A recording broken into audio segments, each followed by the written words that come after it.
অবস্থায় রাজধানী দিল্লি রীতিমতো ধোঁয়ায় ঢেকেছে গোটা শহর। এ প্রান্ত থেকে ও প্রান্ত দেখা মুশকিল। বাতাস পরিণত হয়েছে বিষ বাষ্পে।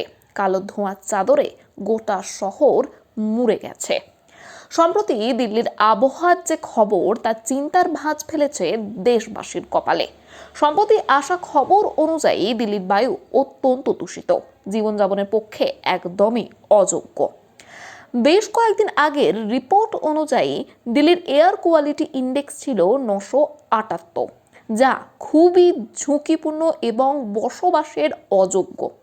দিল্লিতে মাস্ক বাধ্যতামূলক এখন। এর পাশাপাশি স্কুলগুলিও বন্ধ করা হয়েছে। সমীক্ষা বলছে দিল্লির খোলা আকাশে নিঃশ্বাস নেওয়া আর একই দিনে 44টি সিগারেট পান করার সমান।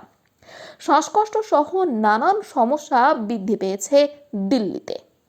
দিল্লিতে খোলা হয়েছে অক্সিজেন বার, যেখানে 300 টাকার বিনিময়ে 15 মিনিটের বিশুদ্ধ বাতাস বিক্রি হচ্ছে। এই বিষয়টি নিয়ে আরামবাগের সাংসদ মিতালি বাগ, যার দিল্লিতে প্রতিনিয়ত যাতায়াত, তিনি তার অভিজ্ঞতা নিয়ে কি বলছেন এবং মানুষকে কি বার্তা দিচ্ছেন শুনুন বিস্তারিত। 24 আওয়ার্স আরামবাগের রিপোর্ট। ছিলাম যে দিল্লিতে তো এখন খুবই খারাপ অবস্থা, যেটা মানে বিভিন্ন ধরনের তথ্য বা পোর্টাল থেকে উঠে আসছে বা নিউজ পেপারও বলছে। তো আপনি তো প্রায়শই দিল্লি যান, তো আমাদের এটা আপনার কি অভিজ্ঞতা দিল্লির মানে পরিবেশ বা দূষণ সম্পর্কে? যেহেতু এখন শীতকালীন অধিবেশন চলছে, তো আমি দিল্লিতেই। প্রথমে জানাই আপনাদের সকলকে নমস্কার, আপনাদের চ্যানেলের সমস্ত দর্শককে। শীতকালীন অধিবেশন চলছে, এখানেই এখন আছি। তো দিল্লির আবহাওয়া সম্পর্কে একটা অন্য একটা অভিজ্ঞতা, তার কারণ এখানে তো চরম প্রভাবাপন্ন একটা আবহাওয়া। যতটাই গ্রীষ্মকালে যতটাই গরম থাকে, শীতকালে ততটাই ঠান্ডা। তো এই মুহূর্তে আমরা যেটা এসে দেখতে পাচ্ছি যে প্রচুর কুয়াশাচ্ছন্ন মানে প্রচুর কুয়াশা আসছে। তার সাথে সাথে প্রচুর পলিউশনটা এতটাই যেন মনে হচ্ছে চোখ জ্বালা করছে। পরিবেশটা কি আমাদের কাছে আমরা বলবো ঠিকঠাক নয় বলবো। তার কারণ আমাদের যে গ্রামের যে আবহাওয়া, গ্রামের যে পরিবেশ এবং যে যে স্বচ্ছ অক্সিজেন, মানুষের যে শ্বাস প্রশ্বাস নেওয়ার জন্য যেটা অক্সিজেনের প্রয়োজন, সেটা একদম বিশুদ্ধ অক্সিজেন।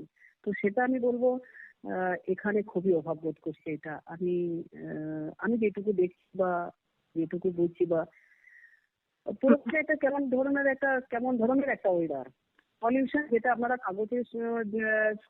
কাগজে দেখছেন বা খবরে শুনছেন, সেটা একেবারেই ঠিকই শুনছেন। এবং আমরা সেটা তো এখানে থেকে আমি এখানে থেকে পরখ করছি প্রতিটা মুহূর্ত যে এখানকার ওয়েদার কতটা পলিউশন। ওখানকার মানুষরা কি ধরনের অভিজ্ঞতা ওখানকার মানুষদের দেখছেন? তো আপনি ওখানকার মানুষদের, ওনারা কেমন রয়েছেন সেটা একটু জানতে চাইবো। দেখুন, এখানকার মানুষজন বলতে দেখুন, যারা এখানকার বাসিন্দা, এখানকার কর্মসূত্রেই হোক বা এখানকার যারা এখানে কর্মসূত্রে হোক বা কর্মসূত্রে হোক, তাদেরকে তো এখানে থাকতেই হচ্ছে। তেনাদের কাছে অনেকটা তেনারাও বলছেন যে দিল্লির আবহাওয়া এরকম ধরনের, এই পলিউশনে বেশিরভাগ ডুবে থাকে। তো কষ্ট সকলেরই হচ্ছে, কিন্তু তাদেরকে ছেড়ে যাওয়ার কোনো উপায় নেই। আমাদের যেমন যখন পার্লামেন্ট চলে বা মিটিং থাকে তখন আসতে হয়, তখন আমাদেরকে এই প্রবলেমগুলো ফেস করতে হয়। তাদেরকে সারা সময়টাই প্রবলেমগুলো ফেস করতে হচ্ছে। তারাও কিন্তু অনেকেই আমাদের কাছে শেয়ার করছেন বিষয়টা। আর একটা লাস্ট কোয়েশ্চেন ম্যাডাম, বলছিলাম যে আমাদের এখানেও ধীরে ধীরে পলিউশন অনেকটাই বাড়ছে, যেরকম কলকাতা বা কলকাতার আশেপাশে, যেমন আমাদের আরামবাগেও অবশ্যই আগের থেকে অনেকটাই পরিবর্তন এসেছে। তো আপনি কি বলবেন, কি ধরনের সতর্কতা দেবেন যে এটা অবলম্বন করা উচিত আমাদের এখানকার মানুষদেরও, কি যদি একটু বলেন। দেখুন, মেনলি তো আমরা দেখুন আপনারা যেটা বলতে চাইছেন, কিন্তু সেদিকে আমি বলবো যে দেখুন, গ্রাম বাংলার সাথে শহরকে গুলিয়ে ফেললে চলে না। শহরে একটু কলকারখানা থাকে, তার জন্য একটু পলিউশনের বিষয়। আপনি যে কলকাতার কথা বলছেন, কারণ অনেক কলকারখানার বিষয় রয়েছে, কলকারখানার ধোঁয়া।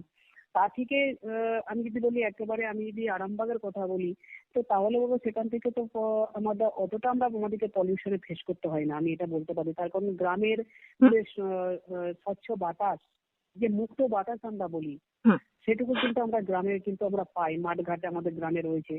সত্য আমি বলবো যে যেটুকু আমাদের বাড়ছে, গ্রাম বাংলাতেও যেটুকু বাড়ছে সেটুকু আমাদের তরফ থেকে তো বলাই থাকবে যে একটি গাছ একটি প্রাণ, গাছ লাগাও প্রাণ বাঁচাও।